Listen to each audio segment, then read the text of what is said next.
Basketball fans, welcome back. So, in this game, Kenya matched up against Senegal. This was the second time Kenya was meeting Senegal, and this game ended 69-51 with Kenya the receiving end of yet another L. But this time it was different because in the first window, the Kenya Morans were under coach Cliff Owor's control, but now he got fired, and the Kenya Morans management and KBF they brought in Coach Liz Mills. So KBF is the Kenya Basketball Federation. They brought in Coach Liz Mills. She hails from Australia, and she took the reins of the team for this second window and the actual Afrobasket. So in this game, it was a bit different because it was not a blowout. And in the lead up to this game, you saw the Kenya Morans did a couple of press runs with reference to this window, which happened in February 2021.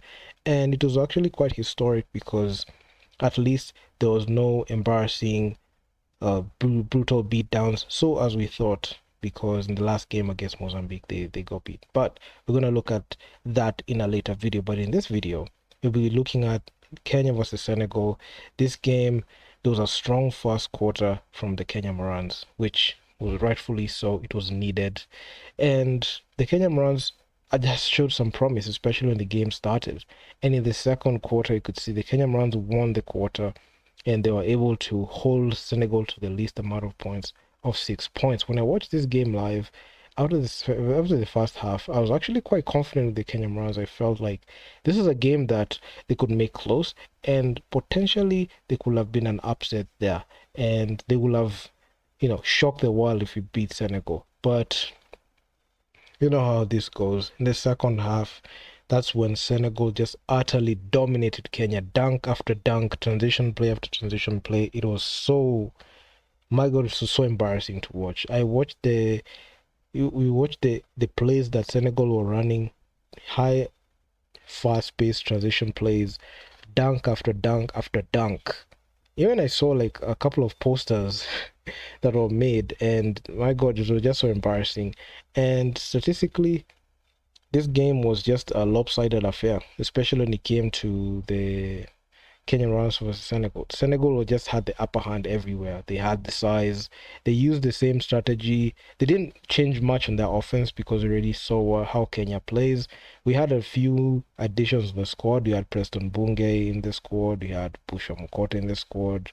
We had like those minor changes, especially the big change of the coaching staff.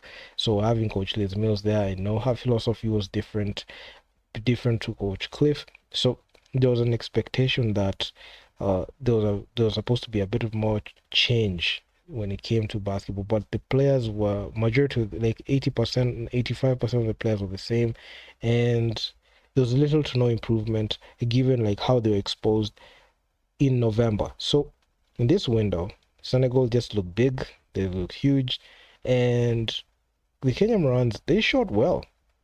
They shot well, especially when it came to 2-point field goals. They converted well. The game went away because they couldn't knock down the 3-ball, which is their biggest undoing. And they got out-rebounded brutally by Senegal, both offensive rebounds and defensive rebounds. This game was ruled as a no contest, especially in the second half. And the lead changes, majority of them happened in the first and second quarter. There's only one lead change that happened in the third quarter. And at the half, the Kenya Morans were up.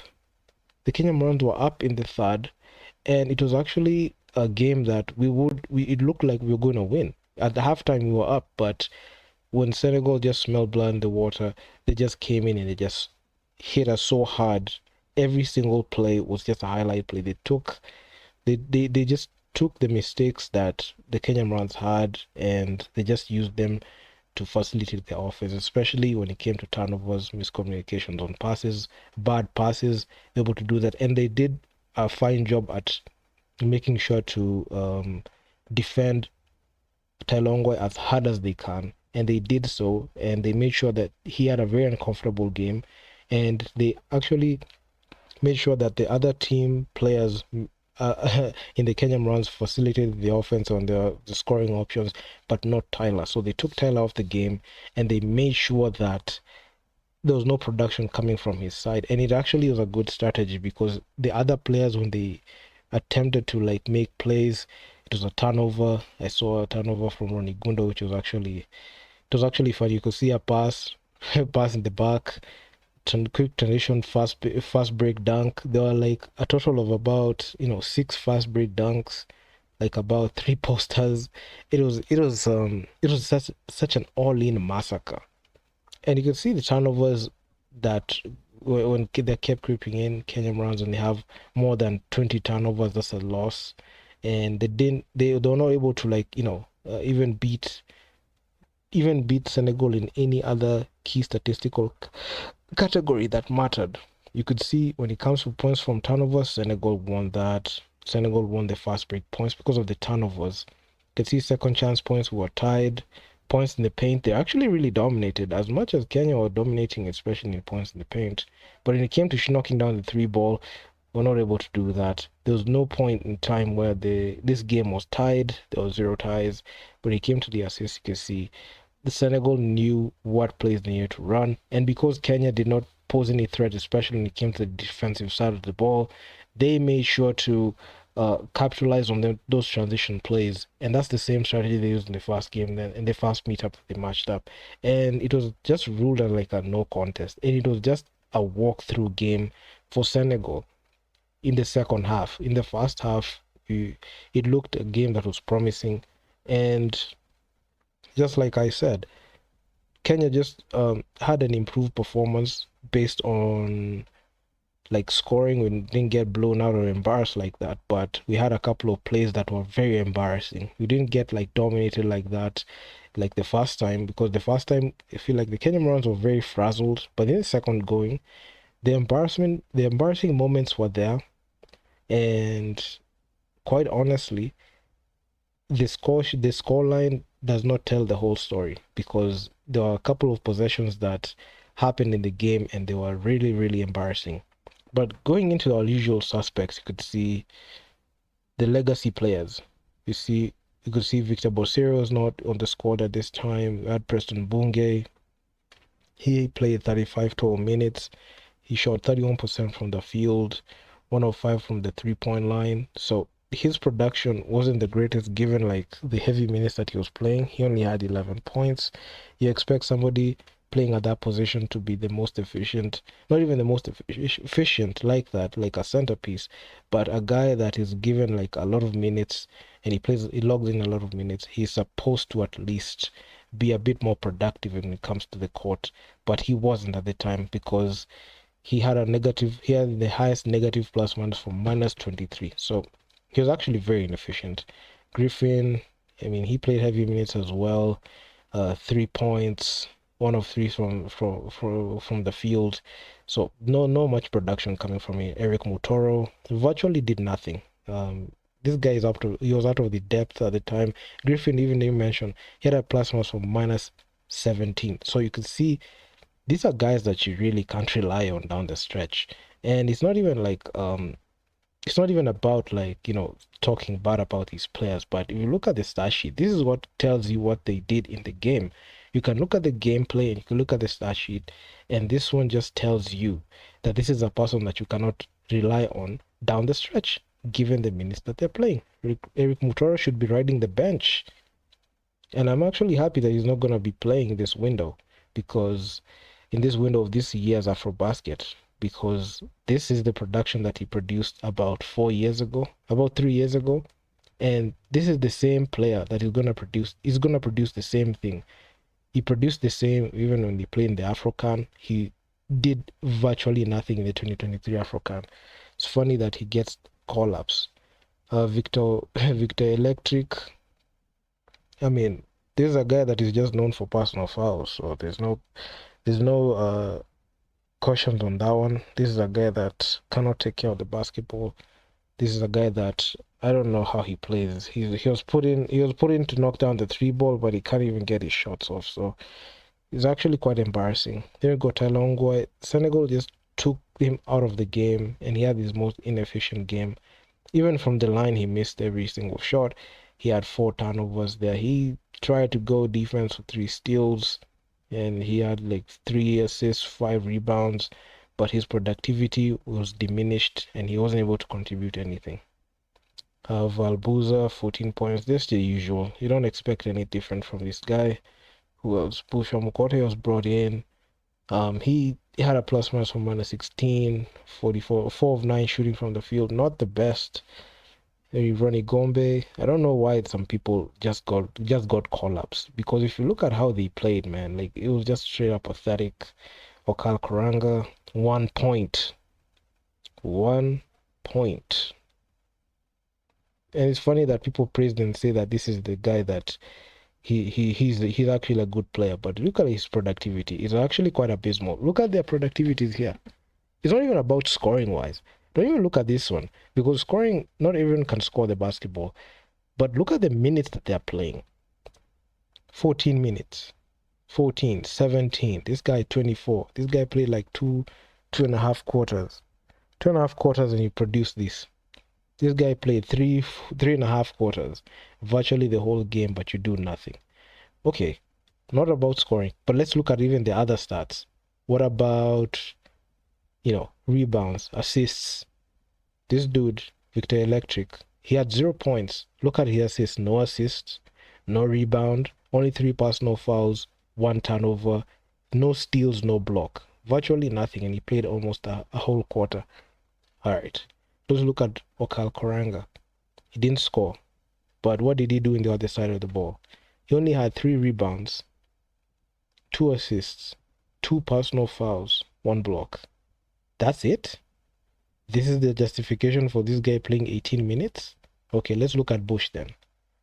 24 minutes played, 9 points, 6 rebounds, 4 personal fouls, 2 turnovers. Bro, there's nothing there, because these 4 personal fouls, they are the reason as to why Kenya is struggling.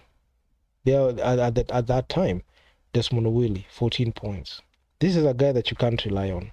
You can't rely on this guy. It's unfortunate that this guy got a call up, because he's inefficient. He was inefficient then, and he's still inefficient now.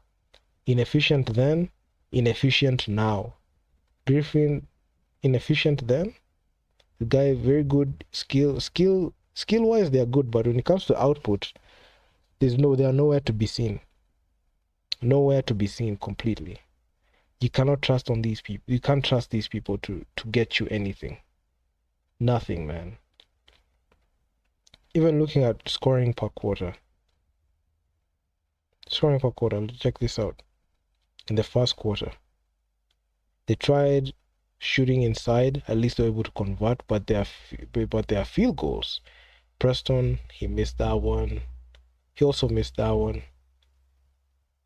Griffin, I'm not sure. Does this guy take the mid-range? Is he a mid-range shooter? Does he draw fouls? Sometimes you just don't even understand. Preston, he missed the 3. I'm not sure what business he had taking that 3. I'm not sure. He's not his spot. Tyler, he tried that one. Who made this? You can see Desmond Willie, he made a jumper. Eric Mutoro, a short chaka. Look at this. At least they tried to find a balance, because there's this time they were missing a lot of mid-range shots. They're not taking too many threes, and it just speaks to like the way they were playing. At least in the first half, they were a bit more aggressive and a bit more deliberate. But in the second quarter, I can say that's where, not in the second quarter, the second half, that's when their productivity just diminished, and it was just dominated by the amount of turnovers they had. So it was just a sad game to watch. Honestly, it was very embarrassing. I was watching it in second-hand embarrassment. It was the first time Coach Liz Mills was coaching the team. I know there was not much expectation going in there, because he knew Senegal were just going to win anyway. But the way the Kenya Morans played in the first half was great. But in the second half, that's just when they fell off the wagon. And majority of the time, even when I watch Kenya Morans games, I make sure to watch the second half. How we finish the games is actually wanting, and that's the main reason as to why I'm never that confident when it comes to Kenya Morans basketball, because they can start off on a mean streak, but when the game progresses, second half of basketball, that's when they just fall off. That's when the fouls that they committed early in the game come back to bite them, because when you're playing with like 3 personal fouls or 4 personal fouls, your defense is hurt because you can't play good defense. You can't foul. You cannot give fouls like that. You risk fouling out of the game. So that's the main problem. How you finish the games are are put to question. That's what is put to question at the time. So when I saw this, I gave her the benefit of the doubt. I was like, you know what, they tried. Senegal is just a difficult team, and as the game just went on, you could just see a lot of embarrassing plays that were just following. So man, it was just difficult. But in the next video, it's actually on a highlight. It was a highlight game. We're gonna look at Kenya versus Angola, which was the game that Kenya managed to win so that they can lock up a position to play in the Afrobasket after in the 28-year hiatus. And I'll look at that in the next video. But in this one, the Kenya Morans, after this game, I feel like there was not much expectation or hype on that game because they were just trying to see, can we win a game? Because luckily they were able to win the Angolan game. So yeah, man, I mean, that's just my opinion. So do drop me your feedback in the comment section, what you think about this, and also follow me follow me on Instagram. If you're watching on Instagram, please be sure hit that follow button on top, and also hit the bell on Instagram. If you're watching this on YouTube, make sure to subscribe to the channel, hit the bell to get notified. And yeah, man, I'm out. Peace.